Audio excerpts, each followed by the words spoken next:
Y ahora sí. Ahí sí. Sí, Ahora ya está sí, todo en sí. orden. Ya. Bueno, primero que todo, buenas tardes a todos y todas. Hoy vamos a comenzar con la última clase de teoría de medición. Así que ya después de esto nos vamos a tirar a algo más práctico.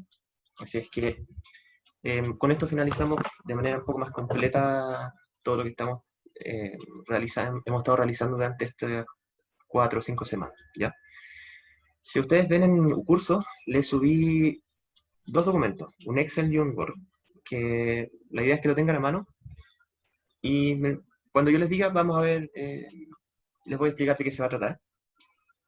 La idea es que esta clase va a ser el complemento con la clase del próximo, con la clase del próximo lunes, ¿de acuerdo? Entonces, no es la idea terminar eh, todo el PDF en esta clase, sino que básicamente creo que aquí tanto Belén como Raimundo somos de los que la idea es que más calidad más que mucho contenido en sí. Entonces, la idea es que no hay que preocuparse si no terminamos todo, porque la idea es centrarse en lo más importante, de ir de a poco explicando los contenidos importantes. Entonces, para eso la idea es que vamos a ir trabajando en conjunto.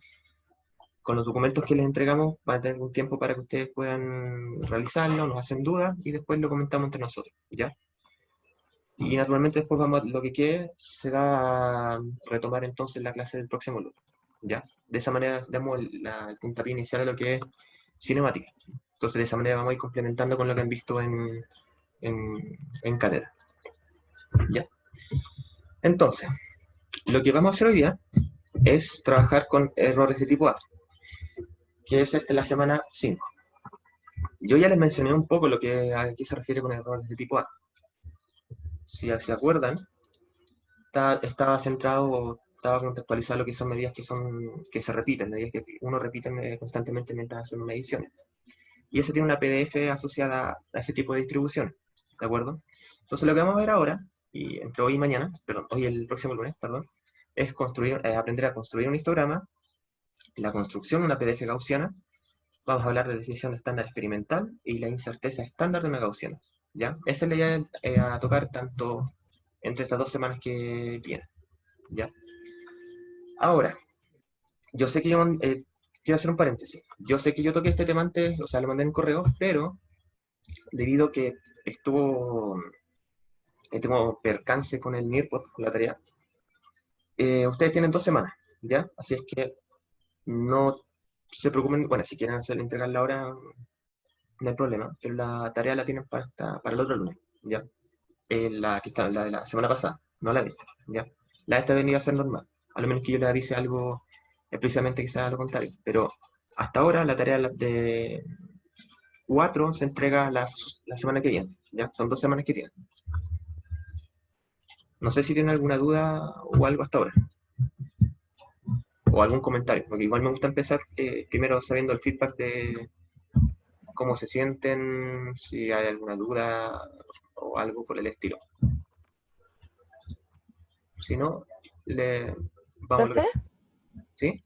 a mí me quedó una duda de cómo se saca el nivel de confianza en PDF rectangulares. Ya. ¿Cuál es tu duda en específico? Nada, eso es que no sé qué fórmula aplicar, o porque ahí obviamente no está eso del 68% y como en la gaussiana, pues. Claro. ¿Qué opinas? ¿Que será mejor hablarlo al final o Belén, Raimundo, qué opinan? Yo creo que ahora mejor dejarlo listo porque esa materia igual que la pasada, Claro. que lo ¿Qué es mejor que lo entiendan ahora o no. También sí, creo que es mejor. A ver, déjame ver si comparto la pantalla para ver si lleva el NIRPOD de esa tarea. Eh, ¿O tienen el PDF a mano? No, yo no.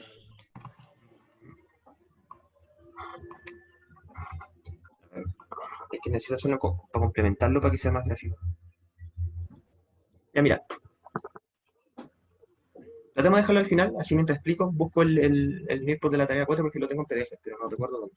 De esa manera lo discutimos. ¿Me puedes recordar eso, sí? Sí, profe, no se preocupe. Ya, perfecto. no recuerdo dónde lo dejé, pero yo creo que es mucho más gráfico si te lo muestro junto con el PDF. Siento yo. Ya. Ya. Volvamos a la... Entonces, recuérdame y después lo vemos. Por mientras, vamos con lo que convoca. Creo que yo quedé... ¿cierto? Sí, razón. Lo que hemos visto hasta ahora es que hemos de alguna forma discutido ideas de cómo se genera claro, sobre cómo se genera una medición, qué es una medición, que cada medición tiene una función de densidad, una PDF asociada a la respectiva medición que uno realiza, que puede variar según si es una medición analógica o digital. Que sea analógica o digital tiene sus propias implicancias y por lo tanto requiere un análisis por separado, ¿cierto? Tal como dice acá, también la PDF puede ser la mejor aproximación del mensurando la incerteza estándar, ¿de acuerdo? Que en conjunto te da la información completa con respecto a una medición. No basta con saber el mejor valor, sino que también uno necesita saber el valor el grado de confianza, o también uno necesita saber la incerteza asociada a ella, ¿de acuerdo? Entonces es un conjunto de información que la PDF es capaz de entregar, ¿de acuerdo? Entonces hoy en día lo que vamos a ver es la PDF en forma de campana o gaussiana, que como ya les hemos explicado, se asocian generalmente cuando uno tiene un conjunto de lecturas repetidas. O dicho de otra manera, cuando tiene un conjunto de variables que son aleatorias, ¿de acuerdo? O sea, el tipo de ejemplo de la distribución de notas de un curso lo suficientemente grande, o la distribución de estatura de una población suficientemente grande, te genera una gaussiana, ¿de acuerdo? Donde va a haber un valor más probable, donde implica que hay una aleatoriedad dando vuelta por ahí, cosas de ese estilo, ¿de acuerdo? Entonces hoy vamos a centrarnos en este foco. Para eso, la idea es que lo apliquemos a algún fenómeno físico, ¿de acuerdo? Ustedes en cinemática ya están en 2, 3 dimensiones, ¿cierto? ¿O ya pasaron eso?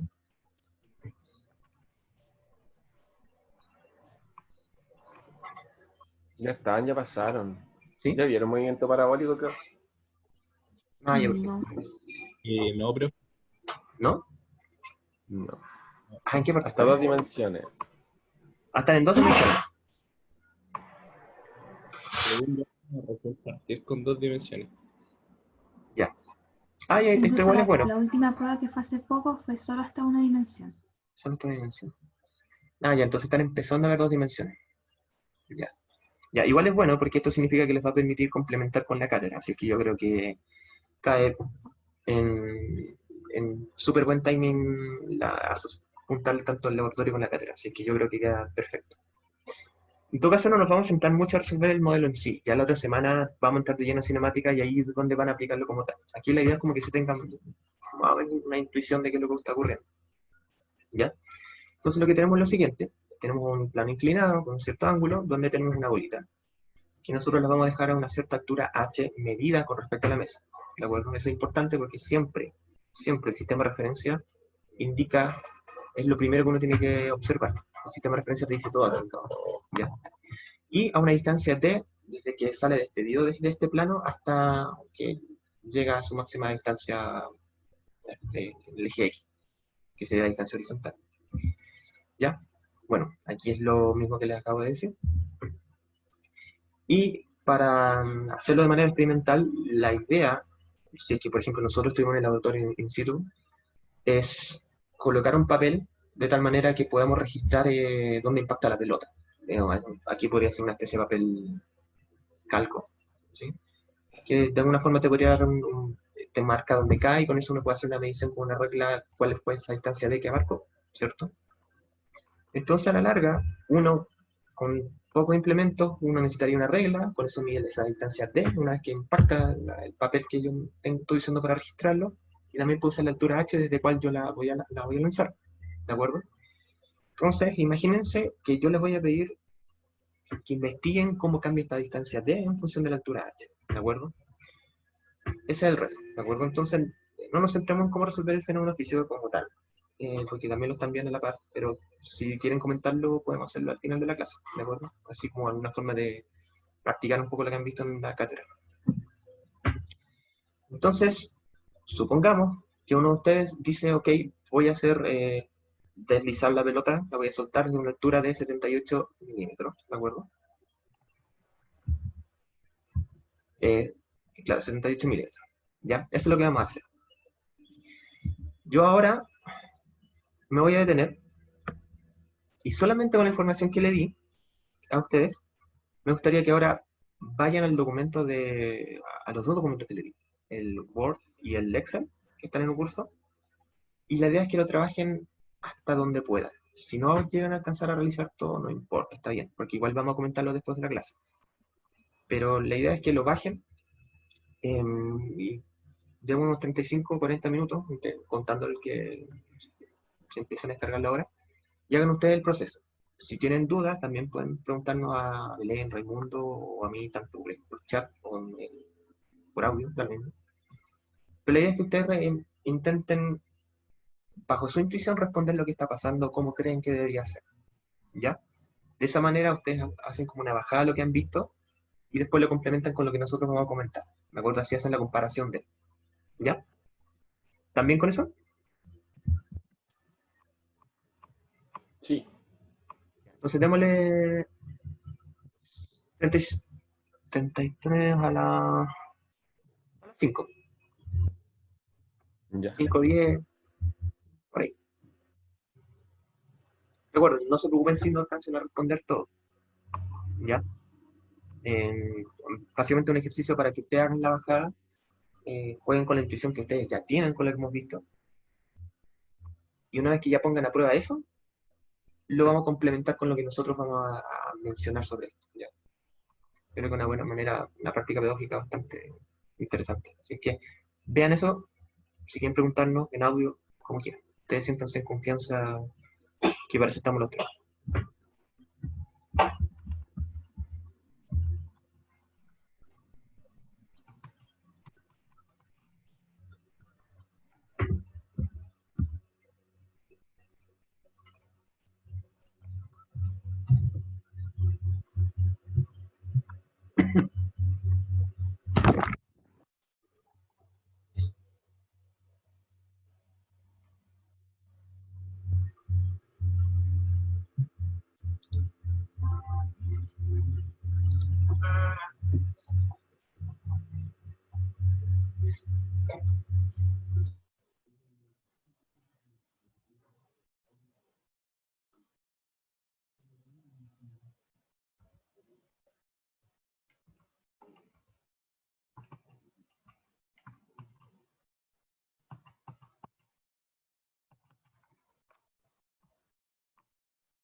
Profe, ¿Sí? es que hay que responderlos en el mismo Word que los mando o en otro. Eh, yo creo que el Word está bien. Ya, es que no me deja editarlo. ¿Lo ¿En hago en serio? otro? ¿No sale habilitar edición? No, no me deja. O sea, me deja, lo habilito, pero después me dice que no puedo hacer ese cambio. A mí Uh, tampoco me deja. ya. A mí Mm, tampoco. qué cosas, ¿no? ¿Lo Vamos a hago en ver. otro? O- Bueno, a ver. Mm. A ver si pueden responderlo como aparte. Yo a ver, déjenme ver si puedo Que lamentablemente arreglarlo. nosotros solamente somos un órgano representativo, entonces si las bases tienen una opinión, a pesar de que no tenga hechos y dicen no, simplemente no queremos la prueba, tenemos que acogernos a eso y hacer lo que las bases digan, ¿no? Como que podamos tener nosotros nuestra opinión acerca de algún hecho.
Jaime habían puesto en el chat que no entendían bien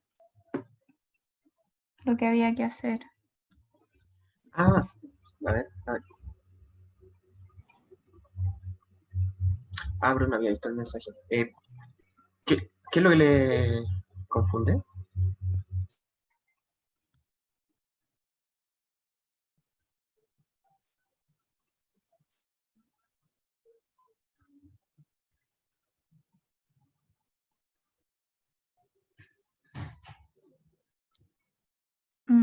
Parece que no están. No entiendo lo que se pregunta en el Word.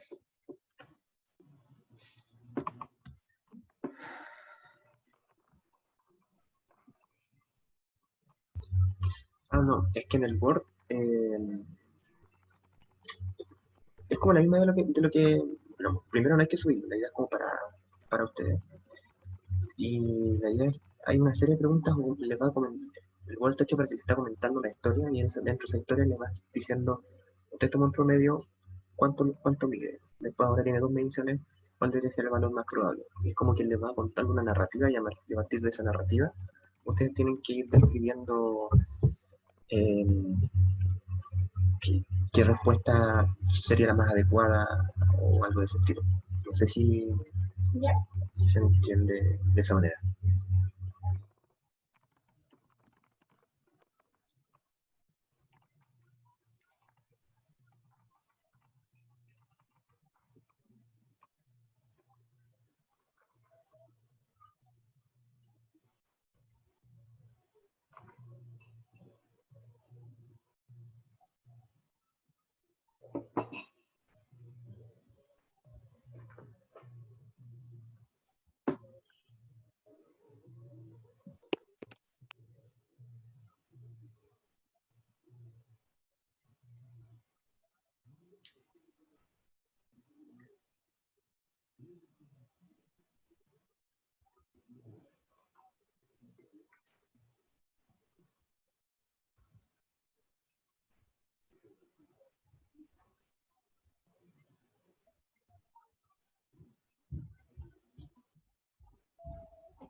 Profe,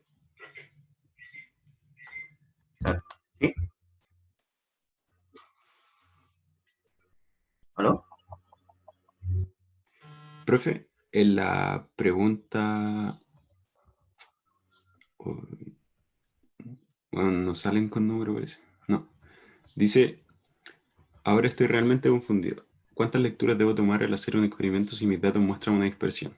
¿Ahí hay que responder algo o no? ¿O es como una pregunta? Dame un segundo, estoy buscando.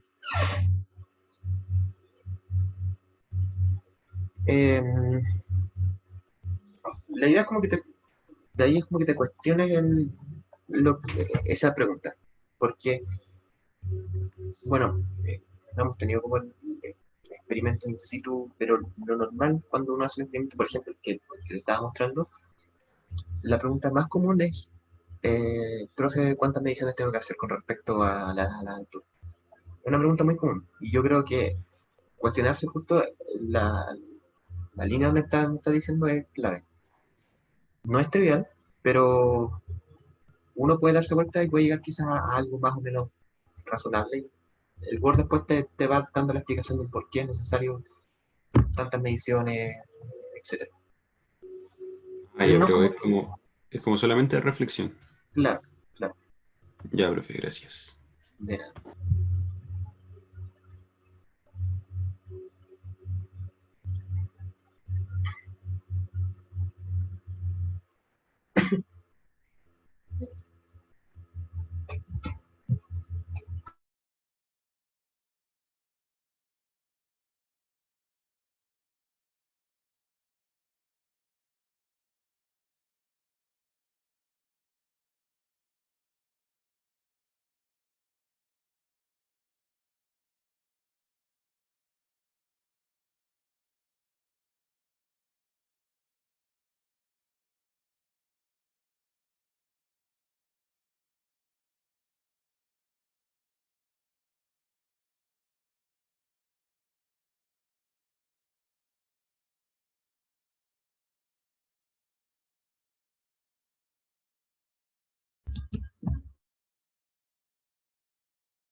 Ya.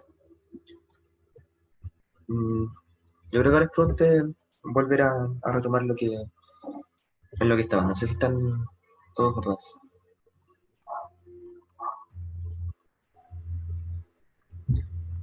Antes de... No sé si fue... Bueno, Pamela. O sea, ¿quién me preguntó sobre la incerteza? No está muy seguro si hacerlo mostrando directamente con la PDF rectangular. Sé que voy a retomar un poco el concepto de la triangular, ¿ya? O para no spoilear para el que aún no lo han hecho. Entonces, es como una forma de apoyar. Para construir el nivel de confianza de la PDF rectangular, porque en este caso fíjense que el de la tarea es una medición digital, ¿de acuerdo? Por lo tanto, tiene su PDF asociada, que en este caso va a ser la rectangular. Entonces, lo primero que hay que tener en cuenta es la incerteza asociada a esa PDF, ¿de acuerdo? Que es A sobre 2, 2 por 1 sobre raíz de 3, ¿ya? Entonces, sabiendo eso, uno se tira a la construcción de la PDF, ¿cierto? Entonces, cuando ustedes...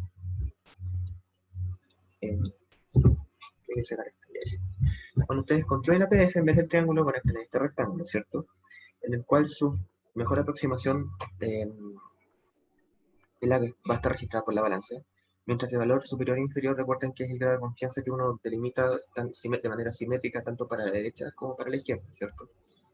Eso es lo que nosotros habíamos conversado. Entonces, tanto el valor inferior y superior lo van a tener ahí, ¿de acuerdo? A partir del dato que le está entregando la balanza digital, ¿cierto? Con eso, ustedes saben cómo construir entonces la PDF porque tiene el ancho del intervalo, entonces saben cómo se va a hacer el eje vertical, ¿cierto? Entonces, ya con eso, ustedes pueden construir o sea, pueden obtener la incerteza, ¿de acuerdo? En este caso no es 2 raíz de 6, sino que es raíz de 3. Entonces, eso les va a dar un valor. Entonces, imagínense que el valor es, no sé, el de acá, 0.04. Cuando ustedes tienen incerteza, ¿qué es lo que ocurre? Que esa incerteza lo que le está diciendo es que los valores, el intervalo donde es más probable encontrar mi medición está dentro de esta como pequeña subrecta, ¿cierto? Obviamente contando la gran recta que construimos, que es la PDF total. Pero dentro de esa incerteza hay un rango más probable, que es la que voy a tener, que va a ser generada como una subrecta, entre comillas, que entre amigos lo podemos llamar. Entonces, con esa subrecta,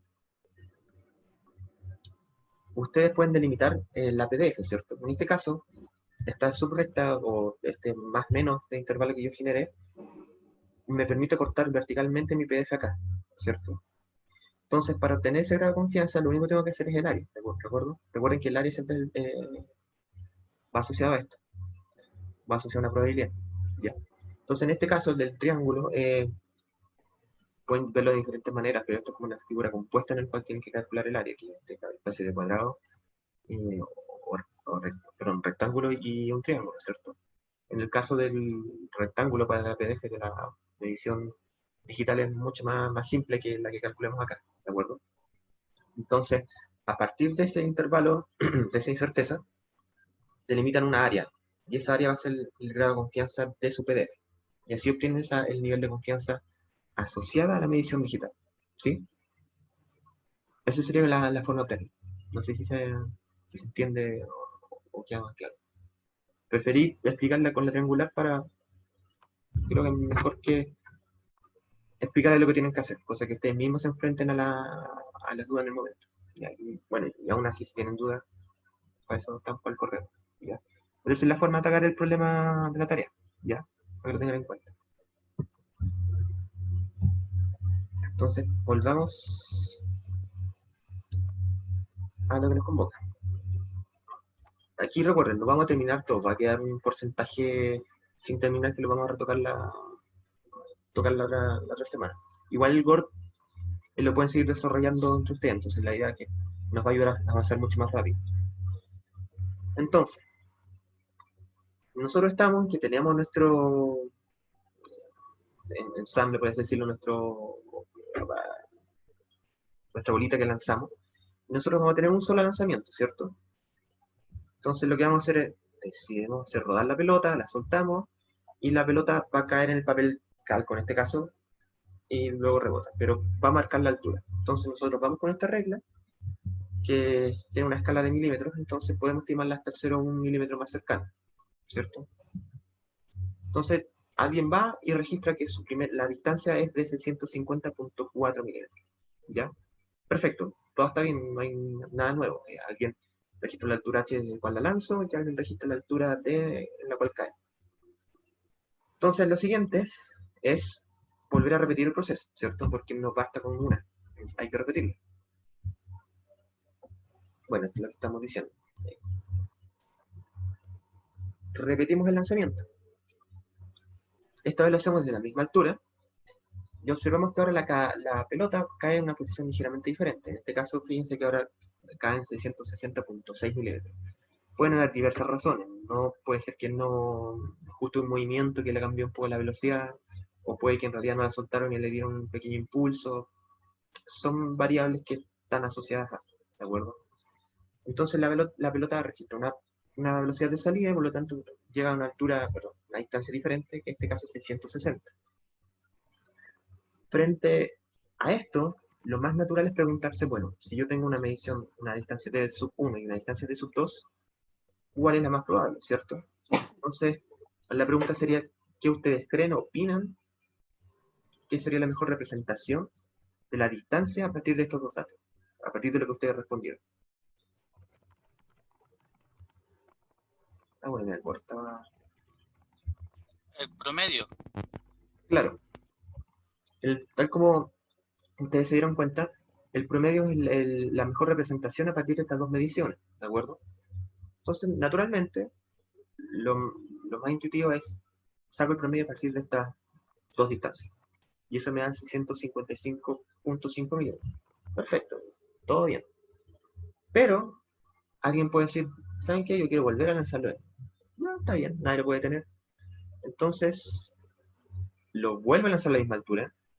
Y ojo, es natural que sea a la misma altura, porque si no, entonces no tiene sentido, si la lanza a una altura de 80 milímetros, comparar esa distancia que voy a obtener con las anteriores, porque son pares de datos diferentes, ¿de acuerdo? Entonces por eso siempre es la misma altura, por si acaso. Entonces, vuelvo a lanzarla y ahora la distancia ligeramente vuelve a ser diferente, me da 659.1 milímetros. Entonces ahora tengo tres datos, ya no tengo dos. Entonces, obviamente la pregunta que uno se hace, bueno, ahora me dieron otro dato, ¿qué hago? Y la natural, nuevamente, es tomar el promedio entre las tres, ¿cierto? Y ahora da 656. Fíjense, el anterior dio 655. Bueno, ahora alguien puede volver a hacer lo mismo y ahora le da otra distancia. Entonces ahora tengo cuatro distancias y nuevamente el proceso es análogo. Vuelvo a calcular el promedio, que es la mejor representación. Fíjense cómo cambia el promedio. Para dos valores era 655, para 3 era 656 y ahora para 4 soy 659, ¿cierto? Entonces uno se pregunta, bueno, ¿hasta qué punto tengo que repetir esto? Porque claramente estamos viendo que hay una dispersión en los datos asociados a estas mediciones que estamos repitiendo. Entonces, como ya se habrán dado cuenta, y tal como se les señaló al PDF, no es sumamente difícil identificar una sola razón que nos genera esta dispersión, porque hay muchas variables asociadas que pueden estar lidiando, desde el movimiento, desde que le dio un impulso, o desde que alguien registró el tema de la medición con la regla a su juicio que es diferente al de su compañero, etc. Entonces es muy difícil asociarle una razón. Por lo tanto, es natural obtener una dispersión de datos en este tipo de fenómenos. De hecho, aquí está de manera mucho más ordenado el promedio, como va cambiando cada 2, cada 3, cada 4 lanzamientos. Entonces, fíjense que va cambiando y va variando a medida que vamos tomando más lecturas. Entonces, aquí es donde uno se pregunta cuántas lecturas debo hacer para reducir la dispersión, ¿cierto? De hecho, fíjense, yo repito este proceso muchísimas veces, es bastante natural obtener una dispersión como la que sale acá. Ahora, podría tener una menor dispersión y seguir teniendo el mismo promedio, ¿de acuerdo? Eso es lo que vamos a comentar después, según como vayamos con el tiempo.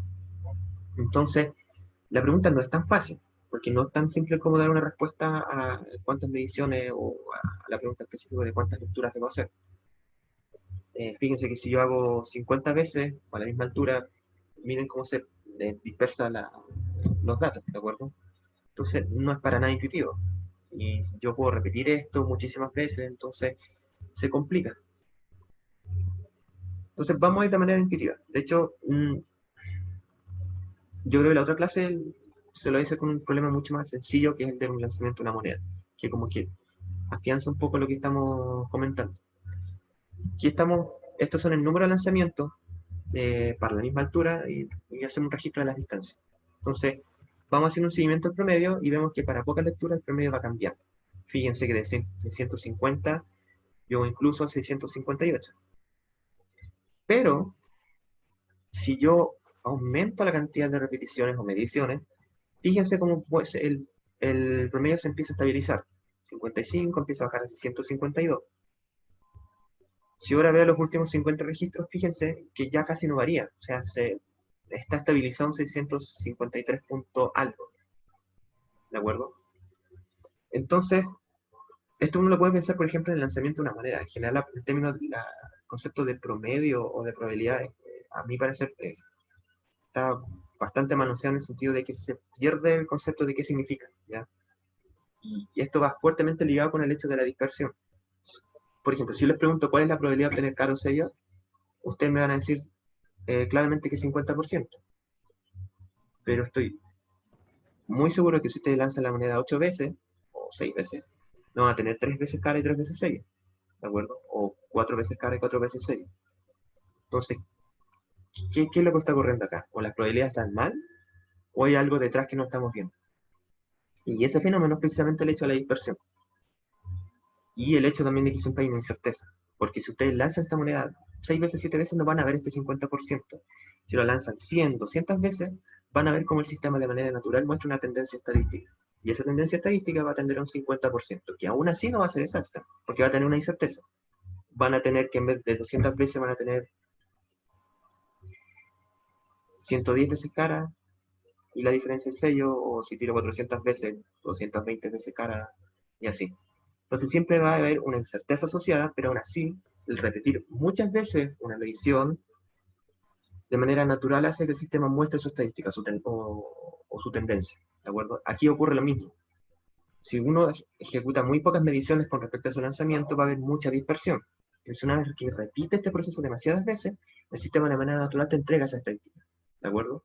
Entonces, a mayor medición o registro, uno puede reducir esa dispersión, ¿de acuerdo? Entonces, con esto uno entiende que cada vez que alguien te muestra en la tele una estadística, una tendencia, si solamente te habla de promedio y no te habla del espacio muestral, la cantidad de datos que se tomó y de incerteza, entonces no te está entregando casi nada de información, al fin y al cabo. Perfectamente pueden jugar con la información que te entregan y venderte una historia con eso, sin contarte con lo importante que hay detrás, que es lo que están viendo in situ en este momento. Y si lo hacemos el otro lunes, lo van a ver con el caso de la moneda al programarlo. Lo van a ver en el momento cómo se ve, cómo cambia la dispersión a medida que voy repitiendo las mediciones. Entonces, es algo que es bastante fuerte y que hay que tener en cuenta, que muchos olvidan, porque es natural, ¿ya? Eso. Fui por agarré vuelo con la explicación. Entonces, ya, todo esto es más o menos lo que estuve diciendo todo este rato, que a medida que tenemos más lecturas, uno se puede sentir que es más seguro el promedio porque uno está reduciendo esta dispersión, o es más confiable, ¿cierto?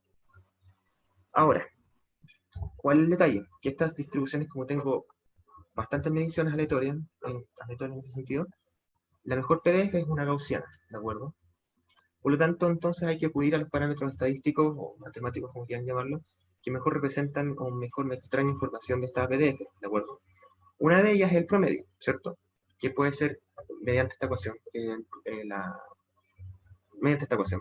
No vale la pena como explicar un detalle porque ya todos tienen la idea de cómo se obtiene, ¿de acuerdo? ¿Qué te entrega?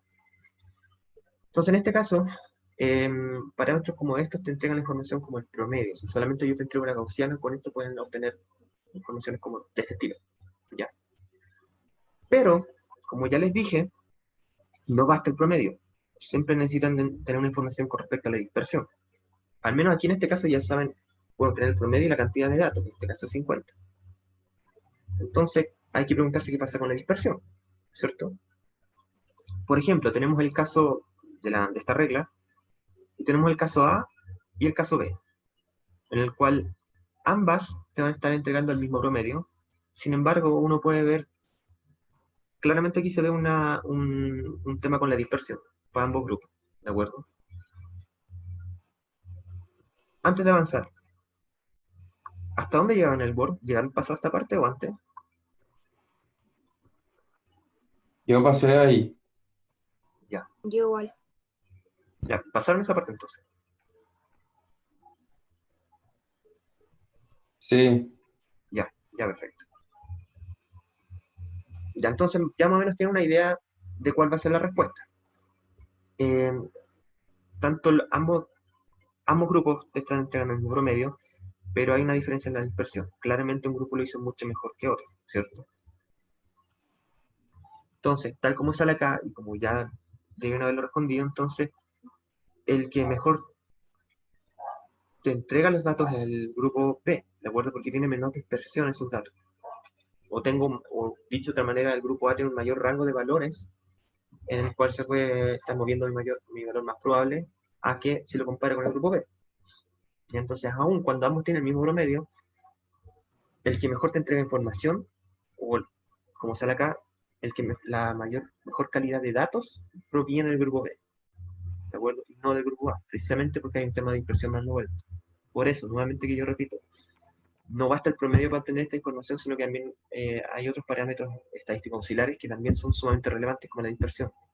No es lo mismo el mismo promedio para diferentes mediciones si las dispersiones son diferentes. ¿Ya? Entonces, para empezar a hablar, ya que estamos hablando con dispersión, necesitamos cuantificar esto, ¿de acuerdo? Entonces, claramente necesitamos tener la dispersión asociada al valor más probable, que va a ser el promedio, ¿cierto? Tal como dice acá, están asociadas a esta fuente de incertidumbre en el cual está dando vuelta todo. Entonces, lo que necesitamos es obtener una estimación acerca de esto. Para esto, a la hora de construir esta gaussiana, lo que necesitamos es generar una especie de histograma. Sí, un histograma es lo que mejor se adecua, en el cual para eso uno tiene que generar como lo que uno llamaría, bueno, algunos libros lo ven como bin, que son como anchos de intervalo, que lo pueden generar a partir del cálculo de frecuencias relativas. ¿De acuerdo? Entonces, dividen de manera simétrica el ancho de datos del cual estoy manejando. Entonces, no sé, mi dato está entre 620 y 679. Entonces hago una subdivisión de ellos simétrica y empiezo a obtener las frecuencias relativas asociadas a esas mediciones. Entonces veo cuántas veces mis datos cayeron entre 620 milímetros y 624.9 milímetros. Y me doy cuenta que cayó solo una vez. Después entre 625 y 629 y calculo su frecuencia relativa. Naturalmente esta frecuencia relativa va a ser el eje vertical. El número de lecturas va a ver cuántas veces crece el histograma en ese ancho, ¿cierto? Entonces, así uno va registrando en tal ancho de caja o de pin, según donde si lo ven en algún libro que también se asocia. Se van a dar cuenta entonces que hay en algunas cajas donde hay una mayor frecuencia, donde caen mayores lecturas o mediciones que yo hice. Entonces, con eso, si yo lo construyo, dato aparte. Obviamente la suma de todas las frecuencias relativas es igual a 1, ¿de acuerdo? Este es el mismo argumento que nosotros cuando estamos construyendo la PDF para la triangular y para la rectangular. Entonces, naturalmente, ya con esa tabla que yo hice, yo puedo empezar a construir mi histograma, ¿de acuerdo? Entonces, fíjense que el eje X va a ser cómo va variando mi ancho, mi número de mediciones que yo tomé. Y cada como rectángulo, por así decirlo, va a ser el tamaño de las cajas. Entonces, por ejemplo, este rectángulo que justo estoy marcando acá, vendría a ser el de 620 a 624.9. Porque fíjense que hay una pura lectura acá. Entonces, el número de lecturas te va a estar diciendo cuánto crece verticalmente en mi caja. Y la frecuencia relativa va a ser cómo vaya armando el eje vertical, ¿de acuerdo? Entonces, si uno construye a partir de los datos o la dispersión que obtuve, uno se da cuenta que naturalmente va a aparecer una estructura de este estilo, ¿de acuerdo? Que se asemeja a lo que puede ser una gaussiana. ¿Ya? Ahora, ¿qué tanto se asemeja? Depende de un par de factores. Depende de un par de factores. ¿Ya? Uno, primero depende de cómo subdividí generé mi subdivisión de cajas. Otra va a depender de la cantidad de mediciones que hice. Fíjense, no sé si para todos es claro que si yo hubiese hecho 4 mediciones, bueno, no es mucho que pueda hacer, no es mucho lo que puedo jugar con las subdivisiones de las cajas. Entonces, ya de partida, ya estoy limitado y tengo muy pocas iteraciones. Entonces, en realidad, si yo quisiera o espero ver una gaussiana con eso, estoy muy lejos de verla, ¿de acuerdo? Porque necesito más datos, más lecturas, ¿ya? No sé si ustedes ya tuvieran cálculo integrales, ¿o no? Estamos en eso. ¿No han visto integrales de Riemann? Los rectángulos. ¿Sí, los rectángulos?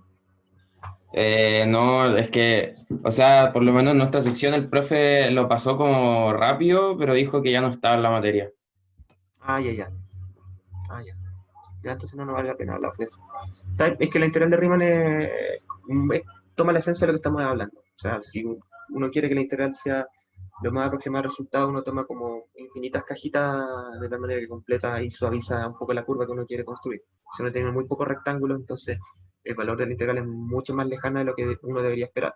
Acá ocurre lo mismo. Si yo tengo muy pocas mediciones, entonces la gaussiana que voy a construir va a estar muy alejada de lo que teóricamente uno debería encontrar.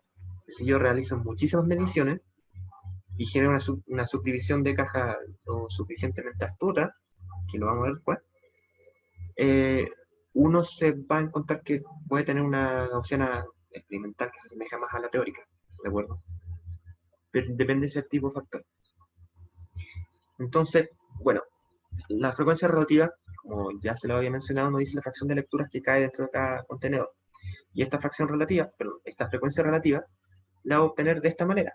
El número de lecturas en el intervalo sobre el total de lecturas, ¿de acuerdo? Fíjense que yo hice 50 mediciones, entonces el total de lecturas son 50. Entonces, por ejemplo, recapitulando, en este caso, la frecuencia relativa para este sería 1 sobre 50. En este caso no cayó ninguna lectura en esa caja, entonces 0 sobre 50, por eso está la frecuencia relativa que es 0. Y así repito el proceso con todas estas mediciones del número de lecturas para obtener la frecuencia relativa. Entonces es mucho más directo a la hora de obtenerla. ¿Ya? Entonces, aquí nuevamente repito un poco lo que había comentado. Cuantas más lecturas tengamos, cuanto más pequeño sea nuestro tamaño de cajas, más cercana va a ser la forma de histograma de frecuencia relativa. ¿De acuerdo? Entonces, el número de cajas también es sumamente interesante porque es también otro variable a jugar. Y de hecho no es tan intuitivo porque incluso hay algoritmos matemáticos estadísticos que intentan trabajar para obtenerte o darte el mejor ancho de cajas más óptimo para hacer tu análisis estadístico correspondiente. Entonces no es tan intuitivo como uno cree, ¿ya? Pero para este tipo de mediciones es relativamente fácil de jugar, pero se puede complicar bastante. Entonces, esto va de la mano con esta diapo está de la mano con lo que estamos comentando. Fíjense que si yo tomo un ancho de 100 milímetros, que por ejemplo el que estaría jugando, no estaría viendo nada, estaría viendo un solo rectángulo. ¿Por qué? Porque todos los datos van a estar dentro de la misma caja. Entonces, no hay mucha estadística que hay que hacer ahí, ¿cierto? Entonces, uno ya sabe que hay una limitancia en torno a cómo juega con estas cajas. Si tomo el ancho total de mis posibles mediciones, no obtengo nada. Ahora, si yo hago un poco más chicas las cajas, por ejemplo 10 milímetros, fíjense que algo mejora, ¿de acuerdo? Pero ahora, si yo la reduzco a 1 milímetro, fíjense que tampoco ayuda mucho. O sea, de hecho, incluso con 10 milímetros se ve mucho mejor que de 1 milímetro, ¿de acuerdo? Ahora, si esto yo lo complemento con más mediciones, entonces la cosa cambia. Porque para este mismo ancho, para 50 yo podría tener un teorema de esta manera. Pero si ahora en vez de 50 hago 200 lecturas, fíjense cómo mis datos se asemejan a la curva teórica. La curva teórica sería esta gaussiana, la curva negra, ¿de acuerdo? Mis datos como experimentales serían el histograma en sí, que son estas cajitas. Entonces, al final, el problema de cómo construir mi gaussiana o cómo construir mi PDF que mejor represente mis datos termina siendo un juego de el tamaño de cajas que yo elijo y la cantidad de lecturas que yo elijo. Puedo tener un tamaño de caja tan fino, pero tan pocas lecturas, que entonces no voy a ver una distribución de gaussiana, entonces mi promedio no va a ser, bueno, puede tener un promedio, pero puede tener una mayor incerteza, porque voy a tener una mayor dispersión, ¿de acuerdo?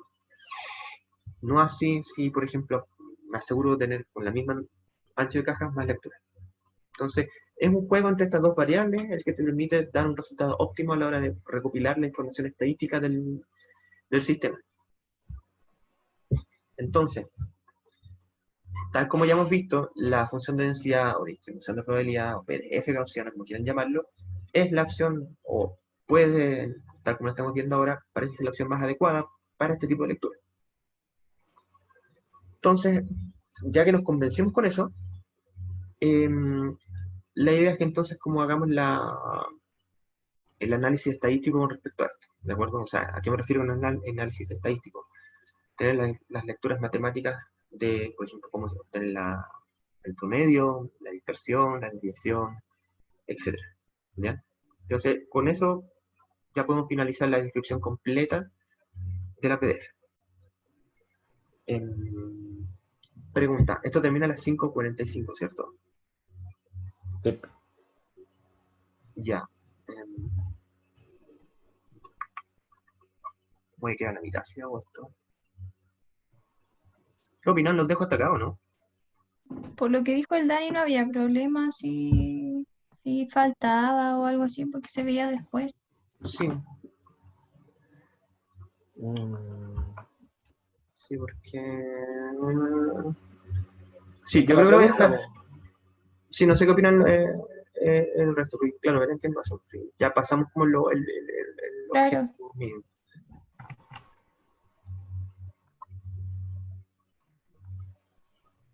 Tan tímido hoy día.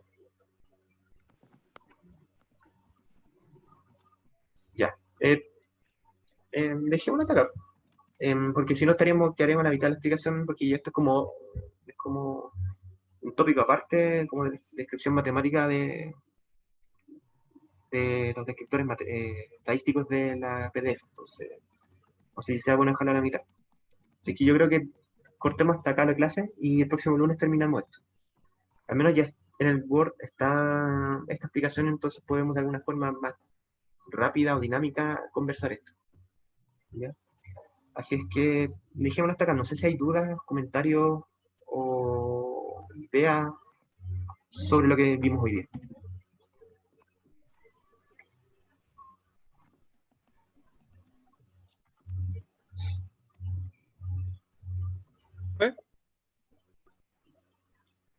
¿Sí? Yo tenía una duda, o sea, por ejemplo, ¿qué pasa en un caso hipotético en donde una de las mediciones sea extremadamente distinta al resto? ¿Hay como una relación entre cuántas medidas se deben hacer para que tengamos como un promedio que se acerque a lo que realmente queremos medir? Es complicado ese caso, porque lo natural es preguntarse, bueno, si me dio un resultado tan lejano a lo que estoy obteniendo, porque lo natural... a ver, me voy a devolver a la diapositiva para que sea más gráfico lo que estoy hablando. No sé si era la... Ya está. Lo natural es que cuando hago una cierta cantidad de mediciones van a estar todos oscilando en torno a un promedio, hay una cierta dispersión, pero fíjense que lo más alejado de mis valores es 62. Entonces yo imagino para el caso hipotético que me decía Joaquín, es como que alguien obtenga, no sé, 40 o 50, una cosa así. Y a ello, a mi parecer, porque estas cosas ocurren experimentalmente más de lo que uno quisiera, hay que preguntarse por qué ocurrió.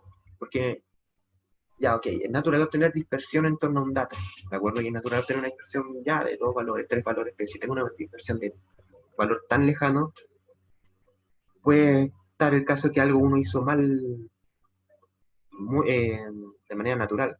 Alguien movió la regla o alguien movió el papel, que son cosas que ocurren. Entonces, primero habría que preguntarse eso. Si yo mismo cometí un error, pero notorio a la hora de realizar el experimento, que no sería comparable al hecho de, por ejemplo, le di un pequeño impulso, entonces en vez de los 63 milímetros que alguien me dio 64. ¿De acuerdo? Ahora, si ese no es el caso, puede pasar, entonces la natural es repetir las mediciones y para observar si este fenómeno se vuelve a repetir. ¿Ya?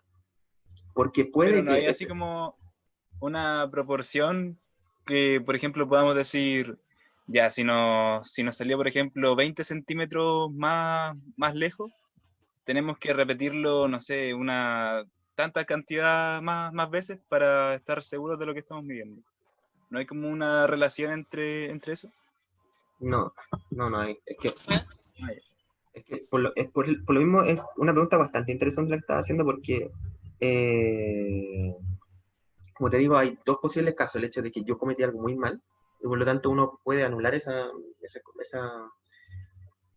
lanzamiento que hice, o el otro, porque yo lo estoy viendo de manera más general, no como que no solamente en este caso, porque puede que lo que estás realizando es un experimento innovador, por así decirlo, y tú lo que acabas de encontrar es una anomalía que ocurre bajo ciertos parámetros. Entonces ahí tú no puedes obviar eso, entonces tienes que repetir muchas veces la medición por si acaso aparece. Vuelvo a repetir este caso. Entonces, a mí me gusta mucho esa pregunta porque no es tan trivial responderla.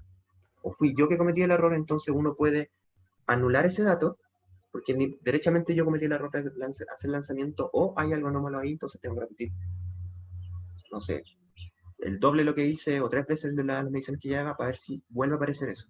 ¿Ya? Entonces, no es trivial, porque pueden ser esos dos casos, o puede haber incluso... Claro, o sea, a mí se me ocurría el ejemplo, por ejemplo, si queremos saber como la media, por ejemplo, de lo que gana la gente en la ciudad de Santiago.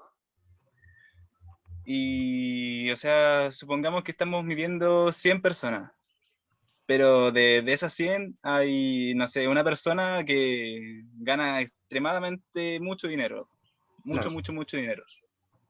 Entonces, mi pregunta era así como, ¿cuántas más personas tendríamos que seguir como midiendo para que nuestra medición se acerque como al promedio de todo en general? Para que se acerque a la realidad. Claro. Ahí yo creo que habría que agregar más descriptores. Por ejemplo, si, bueno, como el caso ocurre en Chile, como que el 10% es como el que tiene como la mayor cantidad de riqueza, Claro. uno podría asegurar una proporción, entonces quizá uno podría extrapolarlo a cuánto, porque al fin y al cabo pierde la homogeneidad en la distribución. Entonces tú sabes que hay un sector que está concentrado, entonces podrías tomar esa proporción, llevarla al otro grupo y ver cuánto, como tú dices, uno puede hacer el cálculo de cuánta gente extra yo debería tener para replicar ese mismo porcentaje. ¿Se puede hacer? Ah, bueno. Gracias. De hecho, es bastante interesante para ese tipo de cosas, esos datos que yo creo que entregan bastante información de lo que está pasando hoy en día. ¿Profe? ¿Sí? Igual eso se ve en la desviación estándar, pues si hay un valor muy lejano, la desviación estándar se va a ir por las nubes. Claro, es verdad, la desviación estándar te dice, te va a entregar esa información. Por eso que es sumamente importante, o sea, no sé si se han dado cuenta que varias veces, típico, los políticos, te entregan valores como los promedios de cosas de. No te entregan información de la desviación estándar o la cantidad de datos que están dando vueltas por detrás, y eso es sumamente importante. O sea, ya lo vieron acá. Entonces, son datos que están ahí, pero la gente no los usa porque puede ser conveniencia o porque no. Es poderosa esta información que está detrás, en todos estos parámetros estadísticos. Pero claro, ahí como tú dijiste, Cristóbal, hay parámetros auxiliares como la desviación estándar que te permiten decir cosas. Ahora, por ejemplo, el de la riqueza, como aquí en el caso que me decía Joaquín o Matías, no me acuerdo quién fue, ahí la muestra ya no es tan homogénea, entonces uno tiene que tener un poco más de cuidado con el análisis. En cambio, en el caso acá de la medición de reglas, todo es homogéneo, todos están todos en la misma medición. Así que eso. Pero buena pregunta. ¿Hay más dudas o comentarios?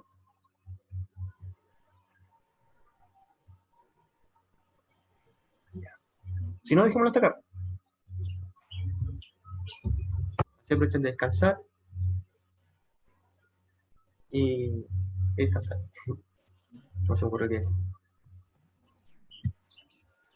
Así que eso, nos vemos entonces el próximo lunes. Recuerden que la tarea del lunes pasado se entrega la semana que viene, para que estén tranquilos y tranquilas. Estudiar economía que se viene a gustar. Tienen prueba de economía. Mira, cayó justo a nivel de alto. Ya, que estén muy bien, aprovechen de descansar. Chao. Que tengan buena Que semana. les vaya bien. Chao, que les vaya bien. Chao, Belén. Chao, Jaime. Chao, Cuídense. Raimundo. Chao, Jaime. Nos vemos, Raimundo. O algo que tengamos que hablar, ¿no? No sé, o como comentar con Saria, no sé. No sé, por eso te pregunto. Hola. Sí, no, Chao, yo creo profe, que que estén bien. ya que estén bien. Chao.